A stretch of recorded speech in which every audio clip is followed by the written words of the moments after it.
자, 보험친구닷컴. 요즘 건강보험공단에서 미등재된 신의료기술로 내가 치료를 받게 됐는데 내 실손보험에서 보장이 가능할까? 건강검진, 성형, 출산 관련 질환 등 이런 것들이 내 보험에서 가능할까? 보험이 궁금하신 분들이 많으실 겁니다. 그럴 때는 검색창에 보험친구닷컴을 검색하시거나 1844-0585로 전화를 주시면 됩니다. 이미 가입한 보험의 경우 뭐가 문제인지, 또 내가 가입한 보험은 어떤 장단점이 있는지, 보험에 관련된 그 어떤 질문이라도, 그 어떤 상담이라도 무료로 진행이 됩니다. 암보험, 종신보험, 실손보험, 또 화재보험, 배상책임보험, 운전자보험 등 모든 상품이 상담 가능합니다. 검색창에서 보험친구닷컴 혹은 화면에 보이는 QR코드로 접속하실 수도 있고요. 전화 1844-0585 어디든 연락 주시면 보험 관련된 친절한 상담 무료로 받아보실 수 있는 보험친구닷컴이었습니다. 자, 국민의힘 이야기 좀 해보죠. 당대표를 향해서 찌질이라는 표현까지 나왔는데 화끈해 여기 당은. 근데 여기는 발언은 센데 실제로 뭔가를 걸거나 이렇게 뭔가 정치적 결단은 안 해요. 그러니까 이렇게 발언이 세게 나오지만 그렇다고 해서 뭔가를 사퇴하면서 결기를 보여주거나 아니 연판장을 돌려가고 진짜 하거나 이런 거는 안 하고 다들 각자 자리는 지키면서 발언만 세게 하는 게 특징인 것 같습니다. 예. 여기 진짜 이 국민의힘은 특징이 자기들끼리 싸울 때는 서로 팩트로 조져요. 그거는 그동안의 이들의 전통이었어. 서로 팩트로 조지는 거. 아, 그럼 찌질이는 팩트인가요? 그렇죠. 우리는 팩트 하는 게 많아 생각보다. 네, 맞아요. 뭐 멸칭들 같은 경우에도 예를 들어 거기 문재인 대통령이 왜 들어가요? 그다음 또 한쪽에 멸칭은 보니까 전부 다 안 친한 사람들끼리 묶어놨어요. 네. 그건 저도 보면서 좀 의아하다 싶었어요. 이들이 만날까? 이런 생각을 했었는데. 서로 연락처도 모를 건데요. 연락처도 서로? 모르는데. 특히 AI로 이번에 얼굴까지 해갖고 만들어낸 예. 표 봤는데 좀 불만사항이 있습니다. 할 거면 조금 실물을 담아주시거나 조금이라도 미화를 해주셔야지. 이게 좀 그 일부만 또 편파적으로 미화가 돼 있더라고요. 예. 얼굴까지 뭉쳐놨어요? 예, 그 방향성이 또 보이는 거죠. 그런 예. 면에서. 예. 그 중에서 꼭 잘생기게 되면 그분들이 혹시 만들지 않았나 의심은 좀 들긴 하는데.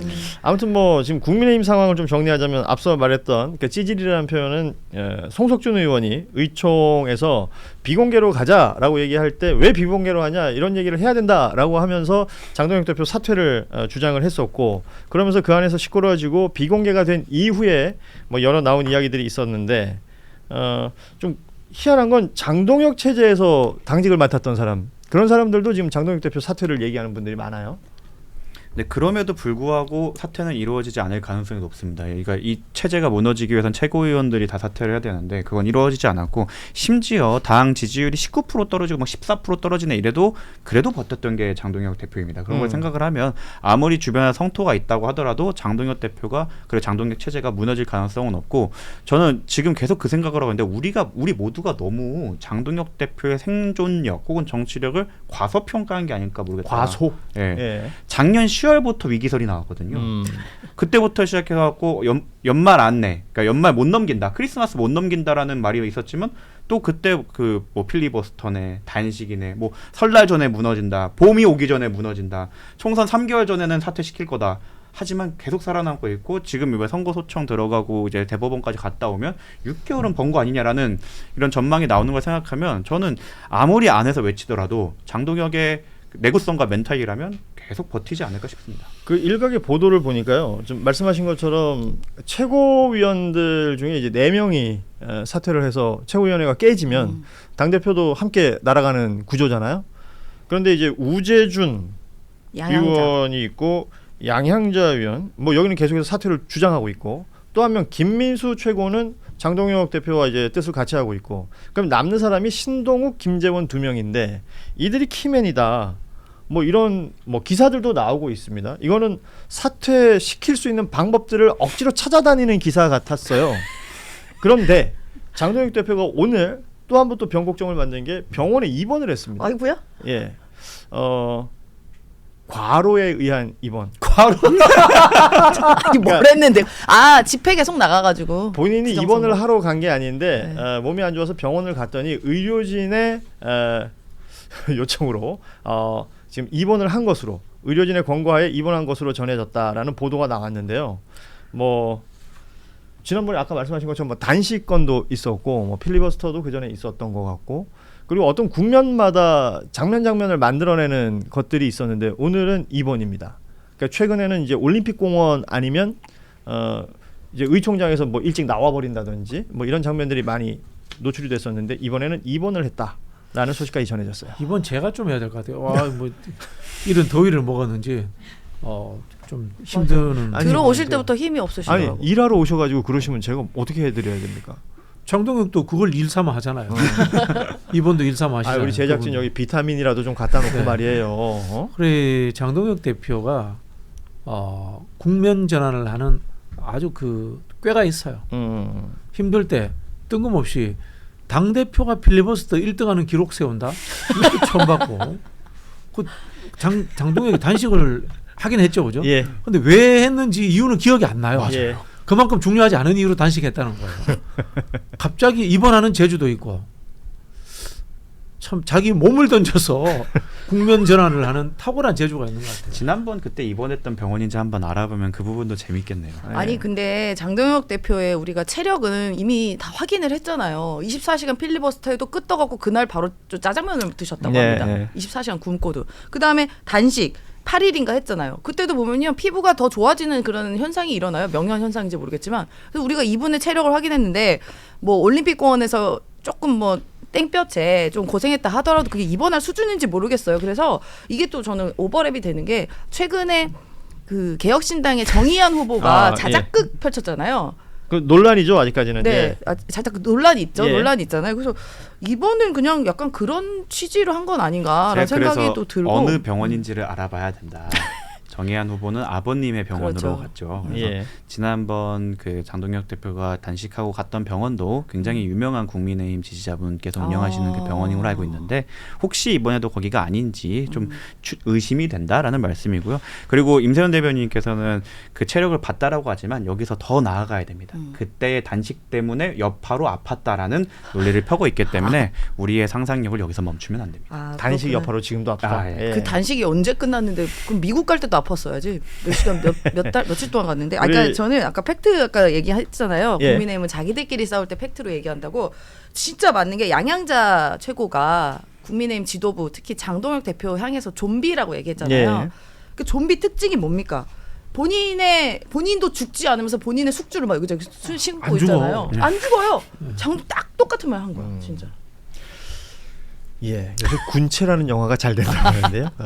그리고 그 저는 6개월 이후에도 장동혁 대표가 버틸 가능성이 높다는 게 부정선거 논리에는 끝이 없어요. 그러니까 재판에서 저도 부정이거든요. 그 논리도 사실 좀 좀비 같죠.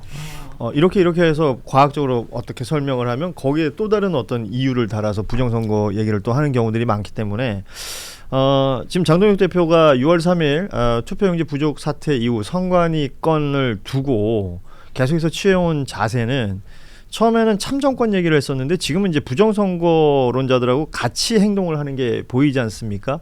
그리고 지난번 아마 기억하실 겁니다. 대한체육회 직원들이 진입하려고 하고 경찰이 서울경찰청장의 폐가망신 발언 이후에 현장에 강경 대응을 하러 나갔는데 그때 야당 의원들이 함께 와서 중재를 한다 그랬어요. 중재를 해서 뭐 정치인들과 카메라와 함께 들어가서 쭉 진행을 하자라고 했을 때 치마처럼 성조기를 입은 한 여성이 거기를 맡고 있었고 결국 체육회 직원들이 돌아가면서 이게 무산됐단 말이죠. 그 이후에 보여줬던 장면들은 뭐 국민의힘 누가 뭐라고 쉴드를 치더라도 부정선거론자들과 같이 행동을 한 거예요. 그러니까 이 상황에서 최근에 TV조선 중심으로 해서 장동혁 대표의 기획부동산 관련된 특혜 논란 같은 것들이 뉴스로 나오고 있는 상황입니다. 특히 조선일보는 사설도 썼어요. 대표직 연명 위한 전국 재선거 돈 없는 민심 왜곡이라는 제목의 사설도 등장하면서 장동혁 대표를 직접적으로 때리는 상황인데 때마침 입원을 했다. 이런 장면이 지금 이어지고 있는 겁니다. 아픈 사람 때리면 안 돼. 또 이런 논리 나올 겁니다. 역시 민주진영 너무하네. 예. 인정이 있지. 아플 때는 좀 가만두자 이건 것 같은데 이 기획부동산 관련된 거는 제가 좀 칭찬을 받아야 됩니다. 저희가 고발을 했습니다. 네, 그래서 예. 경찰 수사가 이루어지고 있습니다. 그러니까 네. 저 내용을 조금 정리해 줄 필요는 있을 것 같아요. 대전 충남 지역에서 장동혁 대표가 이제 판사 생활을 했잖아요. 네, 네, 네. 서천 쪽 서산 쪽에 있는 땅을 뭐 투자한다면서 이제 기획부동산 통해서 한 10억 상당의 땅을 확보를 했었는데 이게 뭐 망했어요. 사기였고 네. 그래서 이것을 돌려받기 위해 뭐 여러 사람들이 고발도 하고 피해자들은 여럿 있었으니까 그리고 이제 경매도 걸고 뭐 이런 일들이 있는데 유독 장동혁 대표만 해당 피해분에 대해서 다른 땅으로 대토라고 하더군요. 이걸 보상을 먼저 받는 네. 그런 상황과 장면들이 있었는데 이걸 지금 문제 제기를 하고 있는 것은 당시에 부장판사였기 때문에 이런 일이 가능했던 것 아니겠느냐. 거기에 더 나아가서 이제 기획부동산이 A가 있고 또 이제 이 A가 차린 또 C라는 회사가 있어요. 그거 이제 이 본인들이 사기친 걸 만회하기 위해서 C라는 설립 회사를 또 하나 설립을 했는데 그 과정에서 장동영 대표가 법률 자문을 해줍니다. 그러니까 네. 기획부동산에 이제 말하자면 이제 사기를 함께 했던 사람들 일부에 대해서 본인이 대토를 통해서 본인의 피해는 일정 수준 회복을 하고 그들의 법률적인 부분을 이제 변론을 해줬다. 네, 네. 그리고 승소를 했다 그러더라고요. 수상하네. 수상하죠. 예. 근데 이게 형사적으로 처벌이 되는 부분인지 그리고 입증이 가능한지는 조금 별개인데 당연히 판사가 지금 현직 판사 시절에 저거 했다는 건 굉장히 부적절하고 징계감이고 예. 문제 삼을 수 있고 부적절하다는 것까지는 알겠는데 저게 과연 피선거권 박탈까지 갈까? 예. 에 대해서는 조금 의문이 있고 확인을 해볼 필요가 있는 근데 거예요. 저렇게 조선일보의 사설부터 시작해갖고 어떻게 보면 자신들의 지지 기반인 그 조중동에서 때리는 것 때문에 지금까지는 그런 그 의견이 많았어요. 장동혁 대표를 실각시키기에는 실기했다. 지지율이 올라버렸고 올림픽공원이 있기 때문에 그랬다라고 했는데 저런 문제 제기가 되니까 갑자기 조금 스트레스를 받으셔서 아프신 게 아닌가. 자 보험친구닷컴 요즘 건강보험공단에서 미등재된 신의료기술로 내가 치료를 받게 됐는데 내 실손보험에서 보장이 가능할까? 건강검진, 성형, 출산 관련 질환 등 이런 것들이 내 보험에서 가능할까? 뭐 보험이 궁금하신 분들이 많으실 겁니다. 그럴 때는 검색창에 보험친구닷컴을 검색하시거나 1844-0585로 전화를 주시면 됩니다. 이미 가입한 보험의 경우 뭐가 문제인지 또 내가 가입한 보험은 어떤 장단점이 있는지 보험에 관련된 그 어떤 질문이라도 그 어떤 상담이라도 무료로 진행이 됩니다. 암보험, 종신보험, 실손보험, 또 화재보험, 배상책임보험, 운전자보험 등 모든 상품이 상담 가능합니다. 검색창에서 보험친구닷컴 혹은 화면에 보이는 QR코드로 접속하실 수도 있고요. 전화 1844-0585 어디든 연락 주시면 보험 관련된 친절한 상담 무료로 받아보실 수 있는 보험친구닷컴이었습니다.